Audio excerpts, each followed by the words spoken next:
लोगों का धन्यवाद करता हूँ कि जो जिन्होंने मत दिया वो बाबा साहब द्वारा निर्मित देश के संविधान को बचाने का लोगों ने काम किया, देश के लोकतंत्र को बचाने का लोगों ने काम किया और हर वर्ग के अधिकारों को, संवैधानिक अधिकारों को, एससी समाज के अधिकारों को, बैकवर्ड समाज के अधिकारों को, हर वर्ग के अधिकारों को, संवैधानिक अधिकारों को बचाने का लोगों ने काम किया है। अब ये क्या कहेंगे वो तो ये बताएं, लेकिन इनकी नीयत लोगों के सामने आ गई। जैसी सरकार चलाई इन्होंने, आपने देखा इस सरकार में सरकारी नौकरी समाप्त कर दी। केंद्र में भी, हरियाणा में भी 30 लाख सरकारी पद केंद्र में समाप्त कर दिए, 2 लाख सरकारी नौकरी हरियाणा में समाप्त कर दी और जो बची उनको भी कच्चों पे कौशल निगम जैसी स्कीम्स आ गई जिसमें बिना रिजर्वेशन, बिना पेंशन, बिना मेरिट के बच्चों को कच्चे में सरकार स्वयं एक ठेकेदार का काम सरकार ने करने का काम किया। फौज में भी यहाँ तक कि पक्की भर्ती समाप्त करने का काम किया गया। तो ये, और जहाँ पक्की नौकरियाँ जो थी भी उनकी भी पेंशन खत्म करने का काम इस सरकार ने किया, न्यू पेंशन स्कीम लाकर। तो इनकी नीयत दिख गई थी और चुनाव से पहले इनके नेताओं के बयान, मोहन भागवत, अनंत कुमार हेगड़े, बाकी नेताओं के बयान कि हम संविधान को ख़त्म करने का काम करेंगे, 400 पार का नारा इसीलिए, तो कोई कसर बाकी नहीं बची थी। देश के लोगों को मैं मुख्यमंत्री जो कहना चाहता हूँ, आप देश के लोगों को ना समझे।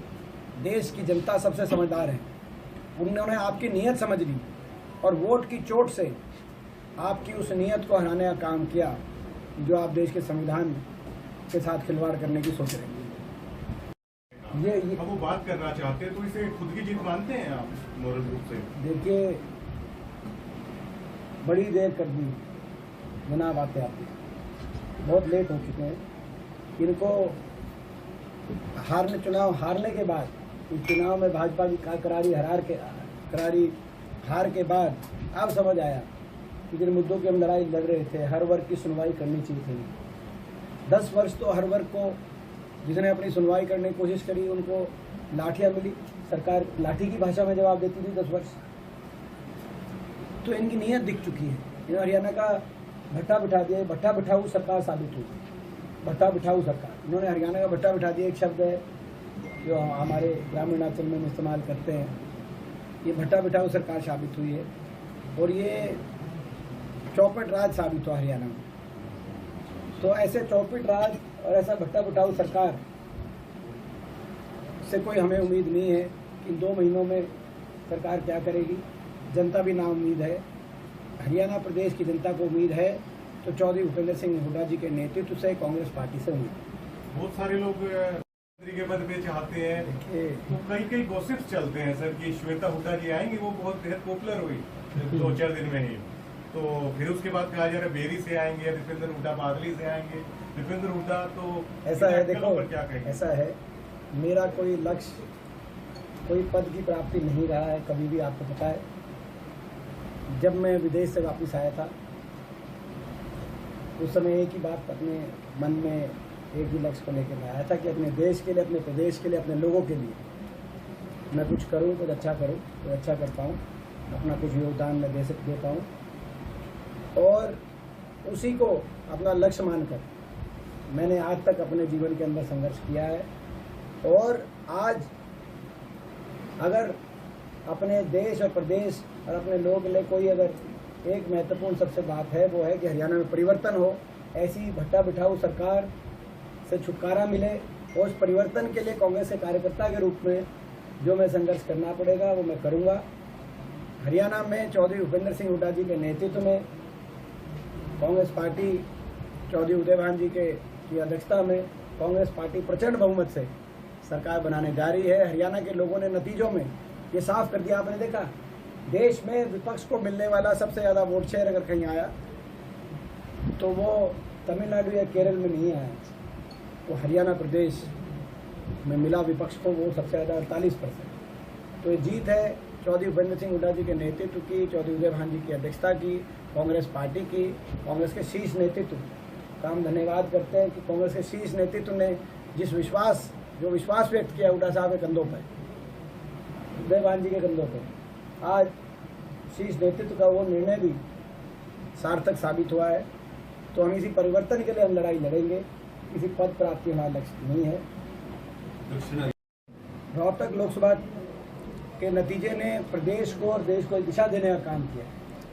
जो धर्म जाति की भाजपा की राजनीति थी उसको नकारने का काम लोगों ने किया और प्रदेश की राजनीति को एक दिशा देने का काम किया है। जो सरकार 10 वर्ष से पूरी तरीके से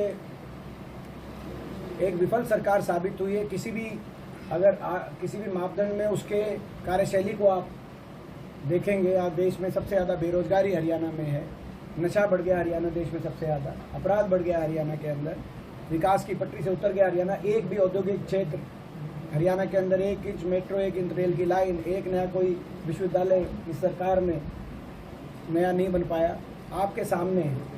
तो ये सरकार जो एक विफल सरकार साबित हुई हरियाणा वासियों के लिए, मगर वो केवल अपनी राजनीति जो समाजवादी पार्टी की राजनीति करती थी, केवल उसका एक 10 साल का एक नज़ारा देखा हरियाणा वासियों ने।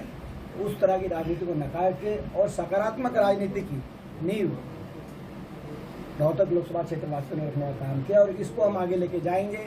हरियाणा देश में विकास में नंबर 1 बने, हरियाणा देश का पहला विकसित राज्य बने, ये लोगों ने सपना देखा है और इस सपने को साकार करने के लिए हम अपनी तरफ से संघर्ष करेंगे। सीएम जो है हम डिसाइड करेंगे, तो आप क्या मानते हैं जो कोसली जो नई नींव रखी है वो कांग्रेस पार्टी के लिए विधानसभा में भी क्या कितनी मजबूती के साथ खड़ी होगी? मुझे विश्वास है कोसली विधानसभा क्षेत्र से कांग्रेस पार्टी जीतेगी, हम बड़े बहुमत के साथ जीतेंगे, मेरे को पूरा विश्वास है। विधानसभा में टिकट बंटवारे का क्राइटेरिया सर्वे ही होगा सर? हमारी शैलिया भी यही दोहरा रही है। देखिए, ये तो उदा साहब स्पष्ट कर चुके हैं कि पूर्णतः सर्वे के आधार पर, जैसे कि लोकसभा में दिया गया टिकट वितरण जो लोकसभा में हुआ, कांग्रेस की नेतृत्व का हम धन्यवाद करते हैं। उन्होंने सर्वे और मेरिट के आधार पर टिकटें बांटी, तभी 48% वोट आई। हर सीट पे कांग्रेस का वोट शेयर इतना बड़ा, कोई एक भी सीट पे कांग्रेस का वोट शेयर में साधारण बढ़ोतरी नहीं हुई, असाधारण बढ़ोतरी हुई हर सीट पे। तो तभी हुआ जब कांग्रेस आलाकमान ने, शीर्ष नेतृत्व ने सर्वे के आधार पर प्रदेश नेतृत्व को विश्वास में लेकर अच्छी टिकट वितरण हरियाणा में किया और विधानसभा चुनाव में भी अच्छा टिकट वितरण किया गया। वो जो भावुकता थी, वो खुशी की भावुकता थी, वो जो आंसू थे खुशी के आंसू थे और कहीं ना कहीं एक बहुत बड़ी इंसानियत की जीत हुई। जो पिछले कई वर्षों से जो आपने देखा होगा कि पिछली बार हम चुनाव हारे थे लेकिन हिम्मत नहीं हारे थे और दिन रात लोगों के बीच में जाकर इंसानियत की प्रदेश को आगे लेके जाने की हमने लड़ाई लड़ी।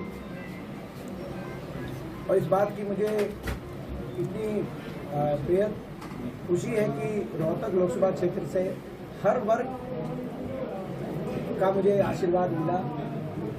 ऐसी समाज के लगभग 100% बूथों पर लोगों के आशीर्वाद से बढ़त मिली। जो सबसे बड़ा अहीर बहुल्य विधानसभा क्षेत्र है हरियाणा का, कोसली विधानसभा क्षेत्र, जगदीश जी बोरा बैठे हैं, वहाँ से भी इस बार बढ़त मिली। जो सबसे बड़ा पंजाबी बहुल्य विधानसभा क्षेत्र हरियाणा का, रोहतक विधानसभा क्षेत्र, वहाँ से बढ़त मिली। लगभग पहरावर ब्राह्मणवाद से लेके कोंडरावली देवर खाना तक लगभग ब्राह्मण बहुल्य जो गांव हैं रोहतक लोकसभा क्षेत्र में ब्राह्मण समाज के, उन पे हमें बढ़त मिली। जो गुजर समाज के बहुल्य गांव हैं उनमें बढ़त मिली।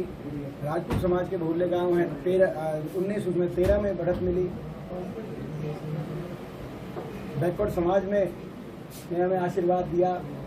हर वर्ग, मैं समझता हूँ कि छत्तीस बिरादरी ने एक आशीर्वाद दिया और ये मेरे लिए एक बहुत बड़ी, मेरी दिल और आत्मा को छूने वाली बात थी, क्योंकि पिछला चुनाव का जो नतीजा था वो कहीं ना कहीं भाजपा की जो राजनीति कि लोगों को धर्म और जाति में बांटा जाए और उसकी राजनीति का प्रभाव भी रोहतक लोकसभा क्षेत्र में मैंने देखा था, जिसकी दिल और आत्मा से मुझे उसकी बहुत बड़ी पीड़ा थी मेरे दिल में।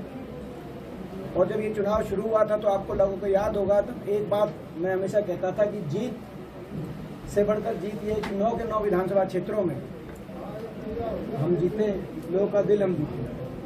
तो मैं समझता हूँ कि ये जो जीत है, इसीलिए मैं रोहतक लोकसभा क्षेत्र के छत्तीस बिरादरी के हर हमारे मतदाता को मैं समर्पित करता हूं कि सभी का आशीर्वाद मिला और बड़े बहुमत के साथ देश में तीसरी बड़ी जीत के रूप में लोगों ने यहाँ से साथ दिया। और मैं मानता हूँ कि जिनका साथ मिला और जो किसी कारणवश जिनका मत नहीं भी मिला तो उनके भी दिलों को हमने छुआ, ये मेरा मानना है। वो भी हमारे अपने हैं। तो ये मैं समझता हूँ इसीलिए वो जो भावुक का पल था। आज हमारा बादली और झज्जर विधानसभा क्षेत्र के जो कार्यकर्ता हैं जिन्होंने मेहनत करी चुनाव में, क्योंकि रोहतक लोकसभा क्षेत्र की जो चुनाव की जीत है वो हमारी जीत, रोहतक के लोगों की जीत है, रोहतक लोकसभा क्षेत्र वासियों की, छत्तीस बिरादरी के हर रोहतक लोकसभा क्षेत्र वासी की जीत है।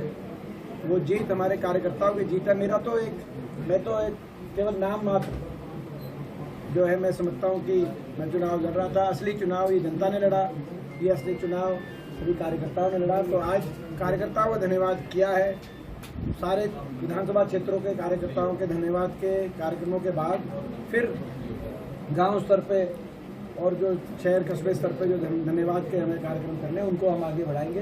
तो ये लोगों का मैं धन्यवाद, सबका धन्यवाद भी व्यक्त किया। और यही एक संकल्प अपनी दिल और आत्मा में एक संकल्प लेके कि जिस विश्वास से लोगों ने इतना बड़ा बहुमत देना का काम किया है, उस विश्वास को कभी ठेस नहीं पहुंचने मैं दूंगा। उस विश्वास को सदा में कायम रखने के लिए हर संभव अपनी तरफ से ईमानदारी से मैं मेहनत करूंगा।